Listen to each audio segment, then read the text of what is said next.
요한일서 3장 11절로 5절까지입니다. 우리가 서로 사랑할지니 이는 너희가 처음부터 들은 소식이라. 가인같이 하지 말라. 저는 악한 자에게 속하여 그 아우를 죽였으니 어찐 연고로 죽였느뇨. 자기의 행위는 악하고 그 아우의 행위는 의로움이니라. 형제들아, 세상이 너희를 미워하거든 이상히 여기지 말라.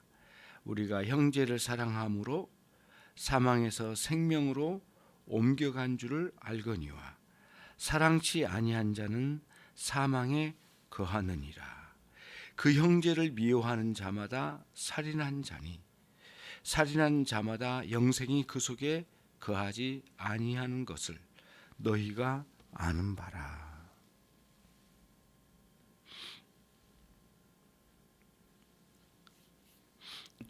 사도 요한도 그렇고요. 신약 성경도 항상 같은 원리를 사용하는데 그것은 무엇이냐면은 어떤 권면이나 명령을 줄 때마다 우리가 누구인지를 먼저 밝히고 명령을 줍니다. 그러니까 하나님의 자녀라고 하는 사실, 그리고 그 신분, 성도라고 하는 사실을 먼저 이렇게 생각하게 하고, 그런 다음 그 신자에게 걸맞는 권면이나 명령을 주는 것이죠. 그러니까 사도 요한도 항상 우리가 누구인지를 깊이 인식하게 하고 난 다음에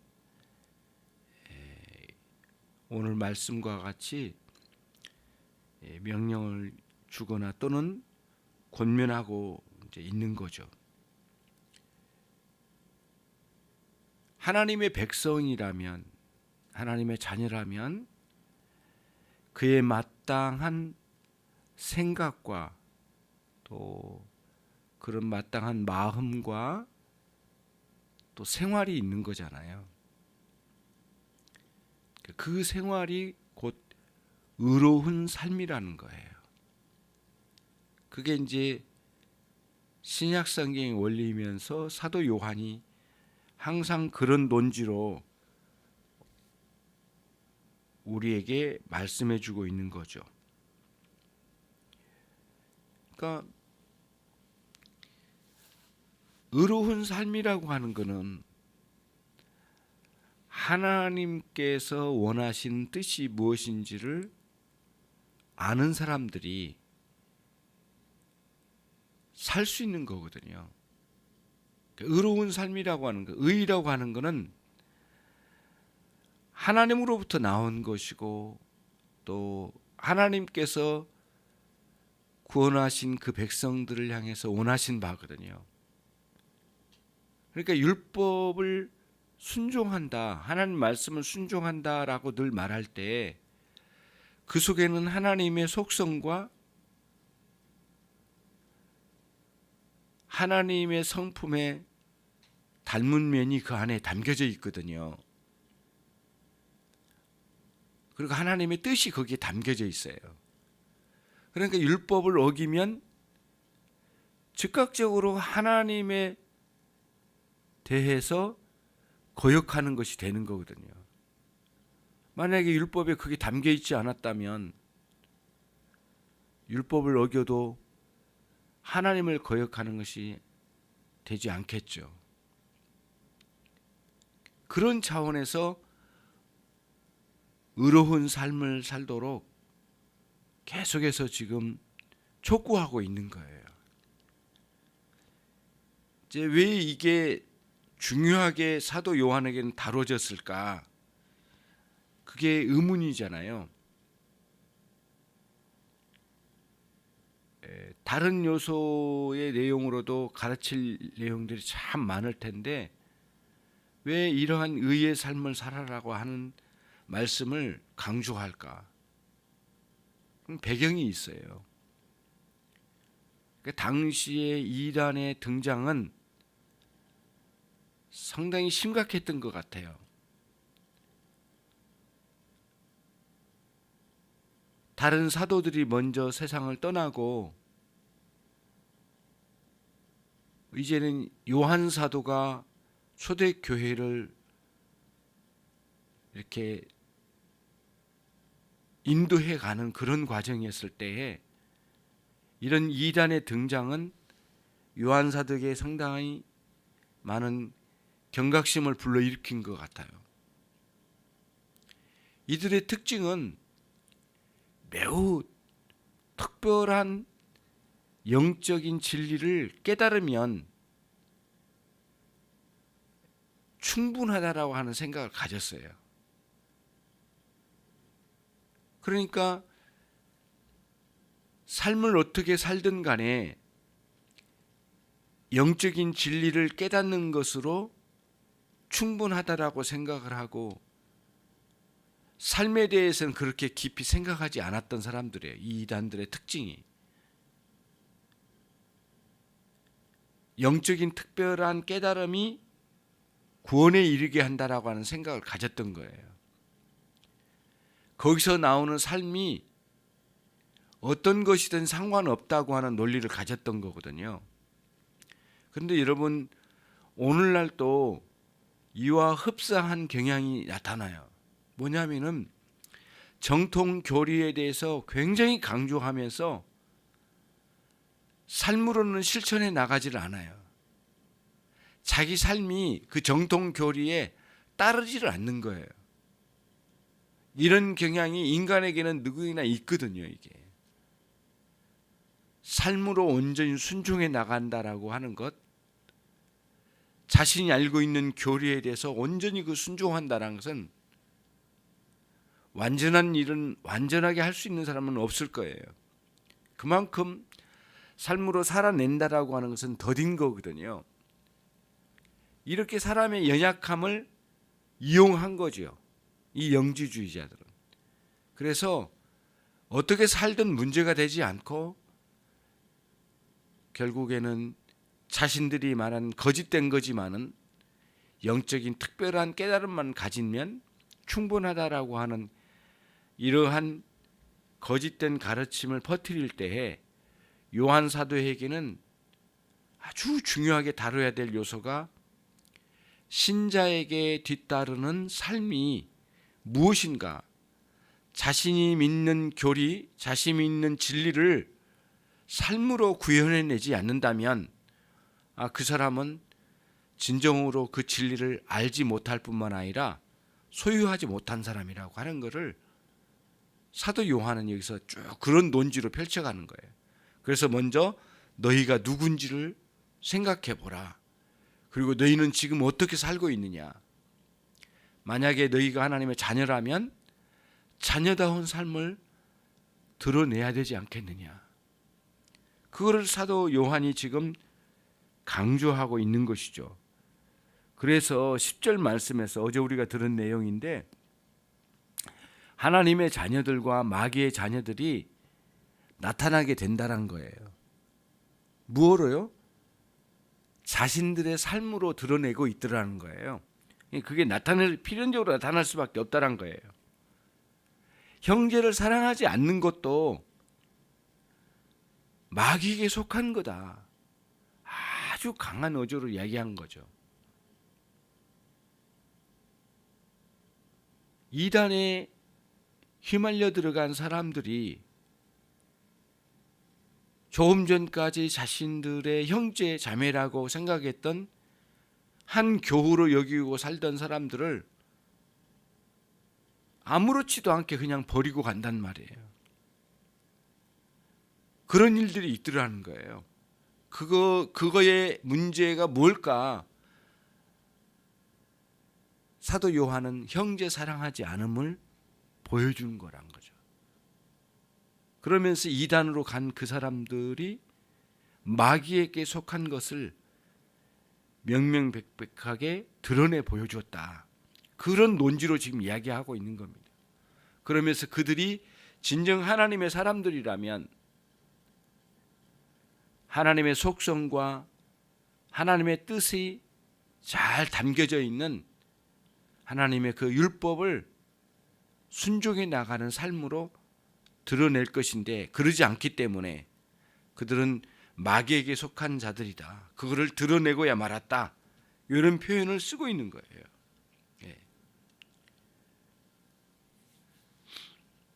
예수님께서 어느 날은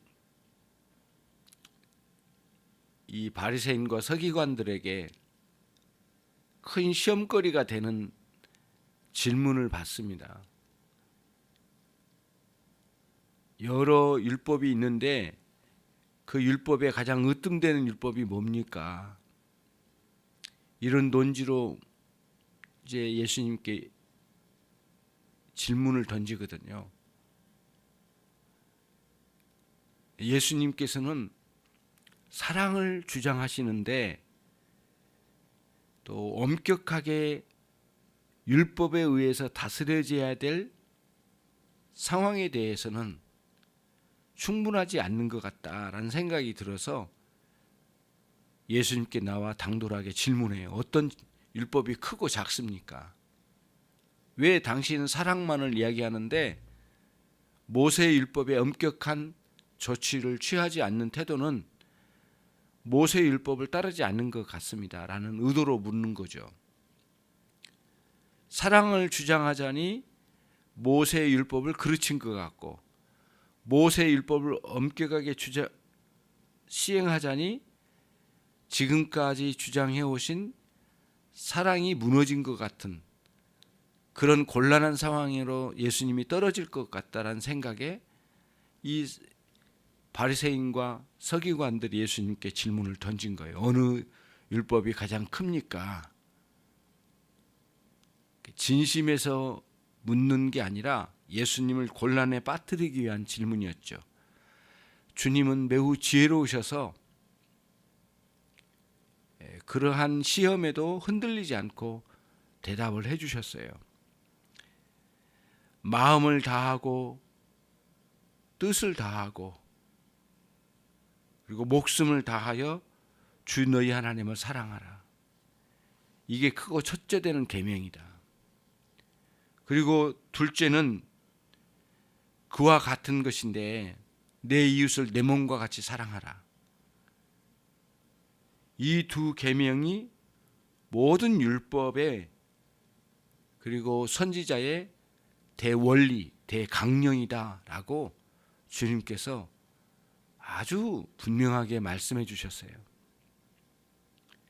율법에는 하나님의 속성과 하나님의 뜻이 담겨져 있는데 이 율법을 우리가 어떻게 실행하고 또 그 뜻에 따라 갈 수 있는 원리는 뭐냐면 사랑의 원리라는 거예요.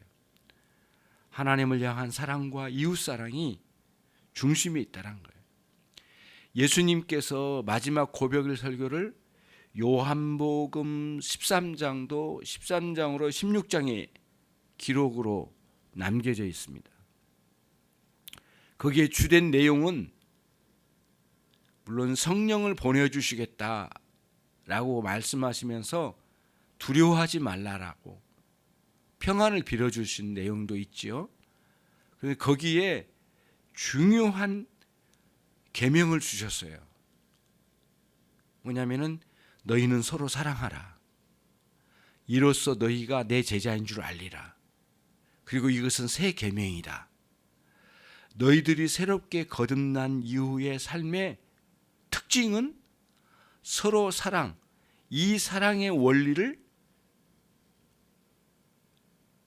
삶에 적용해서 구현해내는 것, 이것이야말로 진정한 제자다움이다. 이거를 가르쳐 주신 거거든요. 그리고 그 사랑은 어디로부터 왔느냐? 나로부터 오지 않았느냐? 그리고 내가 전한 이 사랑은 어디로부터 왔냐? 아버지로부터 왔지 않았느냐? 영원하신 아버지의 그분으로부터 이 사랑이 흘러 들어와서 너희에게 들어왔는데, 이런 새로운 원리 그리고 새롭게 변화된 너희의 삶의 특징은 서로 사랑이다.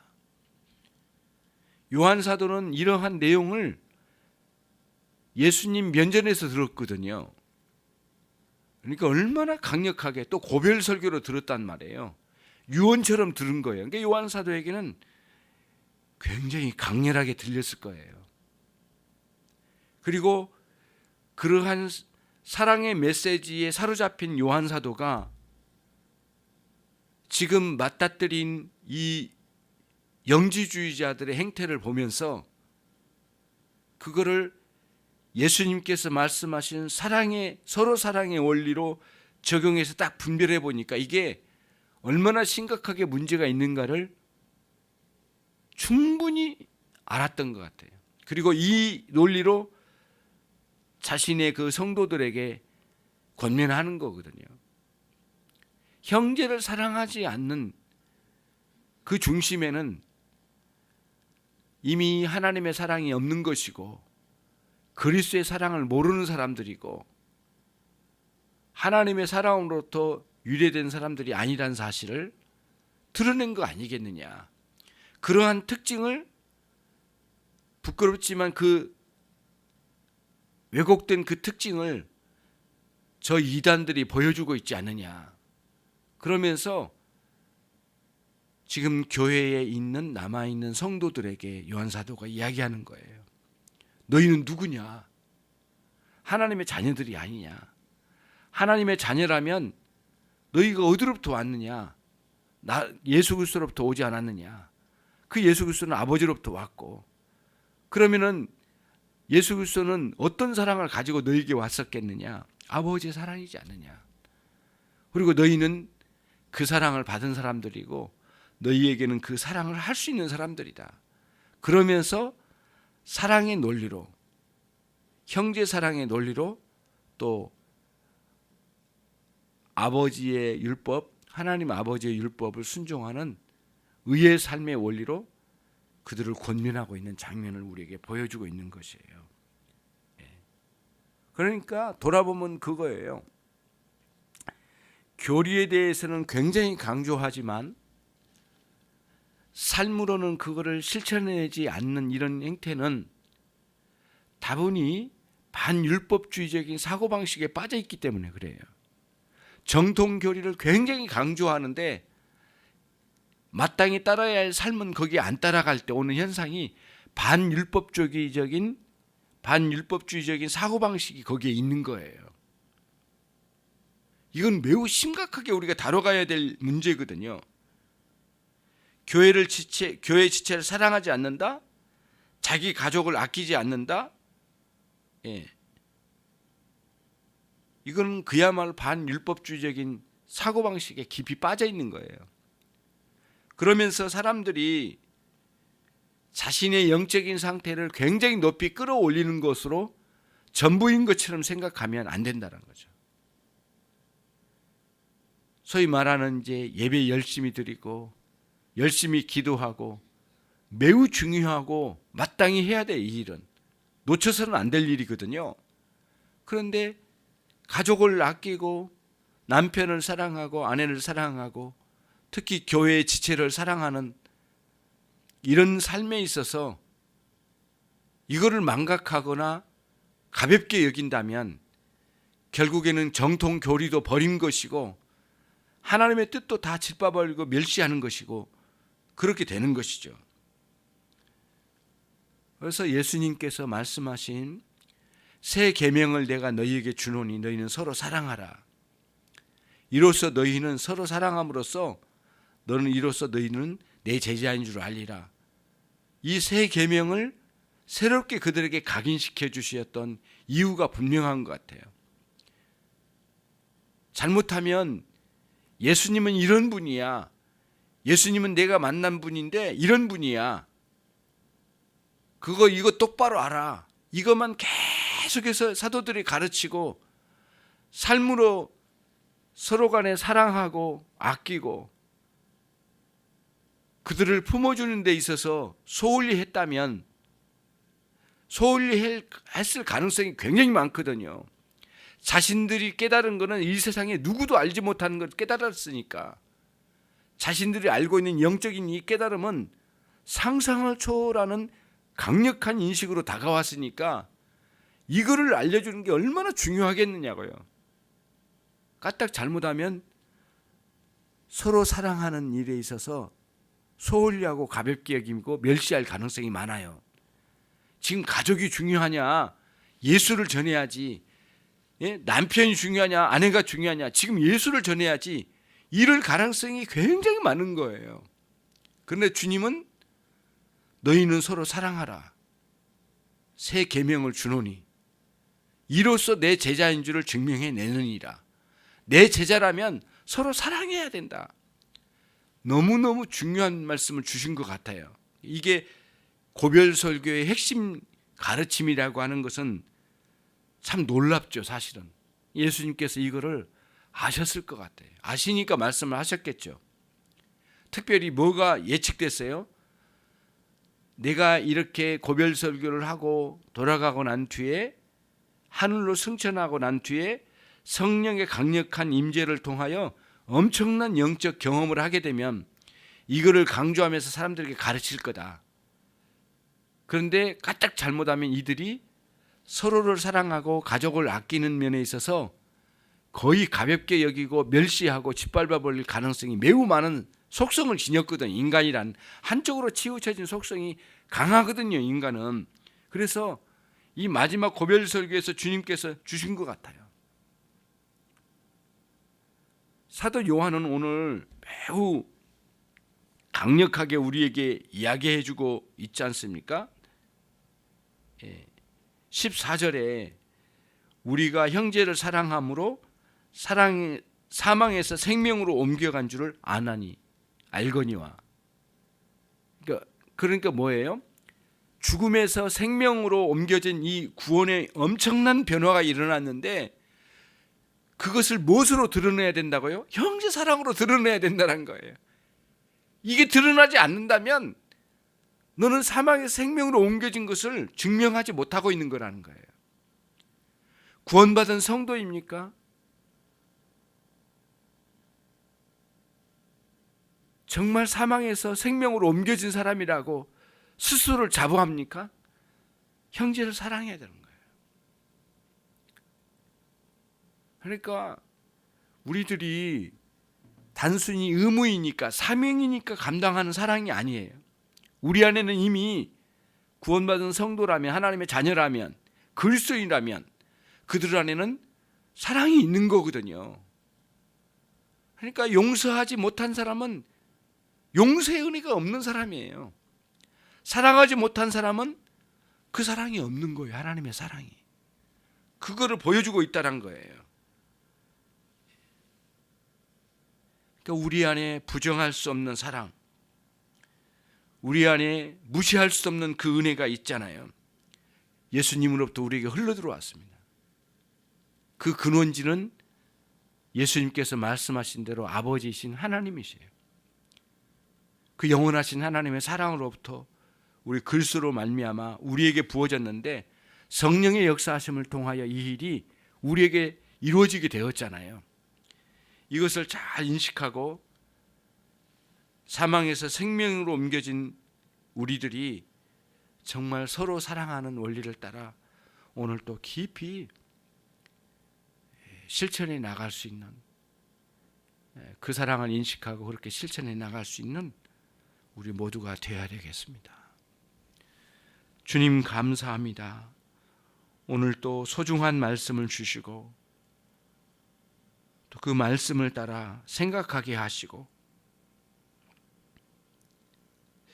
마땅히 사랑해야 할 그 사랑을 하지 못하고 있는 우리의 부끄러움을 돌아보게 하시며 사망에서 생명으로 옮겨진 이 구원의 엄청난 은혜를 입은 우리들이 마땅히 해야 할 사랑이 무엇인지를 다시 돌아보게 하사 오늘 또 형제 사랑으로 가족을 아끼는 대로 이웃을 내 몸처럼 사랑하는 대로 하나님 돌아가 그 삶을 구현해내는 우리 모두가 되게 해 주옵소서. 감사합니다. 예수 그리스도의 이름으로 기도 올리옵나이다. 아멘.